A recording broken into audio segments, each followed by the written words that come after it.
Agora, nós iremos falar sobre a hemorragia subaracnoide. A causa mais comum é de ruptura de aneurisma, e os fatores de risco são genéticos, tipo uma doença policística renal, tabagismo e hipertensão. A clínica é a cefaleia thunderclap, que pode vir acompanhada de rigidez de nuca, de rebaixamento de nível de consciência até crise epilética.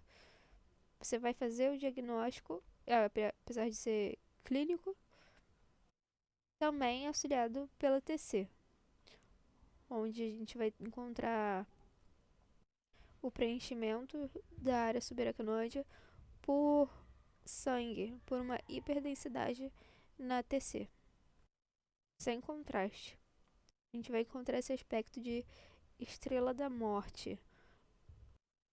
E na angio-TC a gente pode encontrar o próprio aneurisma. Apesar de a TC normal, não excluir o diagnóstico.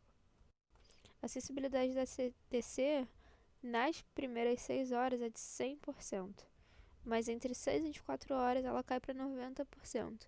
Depois, até o quinto dia, a sensibilidade da TC vai estar por volta dos 58%. Se você tem uma alta suspeição clínica e uma TC negativa, faz a punção lombar. Nessa punção lombar, a gente vai encontrar sangue e aspecto xantocrômico com hemácias cremadas. Você também pode fazer o teste dos 3 tubos para ver se existe um acidente de punção, que seria um falso positivo para sangue no espaço licórico. Você vai tirar 3 tubos de líquido a partir da punção. E aí o terceiro tubo, se tiver mais claro do que os 2 primeiros, isso caracteriza um acidente de punção, não necessariamente um diagnóstico de sangue no espaço licórico de hemorragia subaracnoide aliada à clínica. Temos também a escala de Hunt-Hess, que vai levar em consideração os aspectos clínicos da hemorragia subaracnoide. O grau 1 significa um paciente assintomático com uma mínima rigidez nucal e cefaleia. O 2 é a cefaleia moderada, uma rigidez nucal evidente e não há déficit motor. A única questão que pode ter esse grau 2 do Hunt-Hess é a paralisia do nervo craniano. No grau 3, o paciente vai estar sonolento, confuso ou com déficit motor discreto. No grau 4, o paciente estará torporoso, com déficit motor, pelo menos moderado. E no 5, o paciente vai estar com coma profundo e postura de descerebração. Em casos de hemorragia subaracnoide, é muito comum a paralisação desse sexto nervo craniano. Isso vai levar a uma restrição do olhar lateral. A escala que prediz o vasoespasmo é a escala de Fischer. Existe a escala de Fischer original e a escala de Fischer modificada.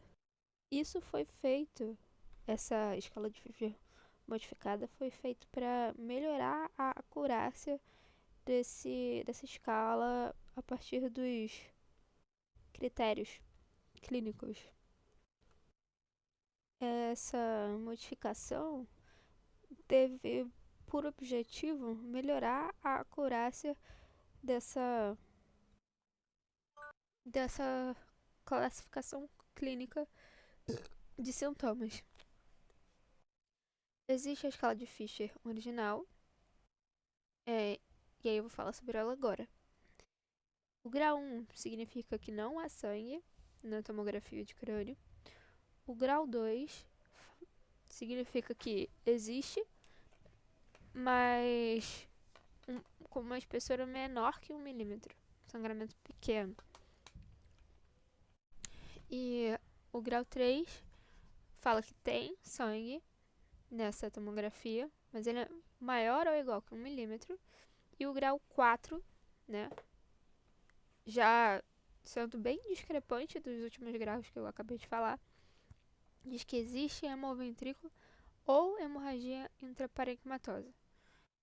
Então, esse grau 4, a partir daí, entre o grau 3 e o grau 4, não há uma diferenciação clínica boa para pacientes com maior gravidade, que predigam uma maior gravidade, que classifiquem esses níveis de gravidade a partir do hemoventrículo. A escala de Fisher modificada já faz isso um pouco melhor, que é a que eu vou falar é a seguinte. O grau 0 fala que na tomografia não vai ter hemorragia subaracnoide. O grau 1 diz que vai ser uma hemorragia mínima, onde não há sangue nos ventrículos laterais. O grau 2 também fala que a hemorragia é mínima, mas o sangue está ali em ambos os ventrículos laterais. O grau 3 diz que a hemorragia ela é densa. O que é esse denso? Denso diz que preenche ao menos uma cisterna do ventrículo por completo, ou seja, é maior que 1 milímetro. Então, ok, no grau 3 existe essa densidade, mas não tem sangue nos ventrículos laterais.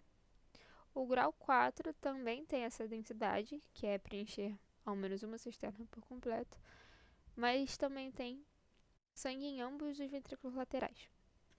O manejo da hemorragia subaracnoide consiste primariamente em achar o aneurisma. Você tem como fazer isso por meio da angiotensina, da angiorressonância magnética e da arteriografia.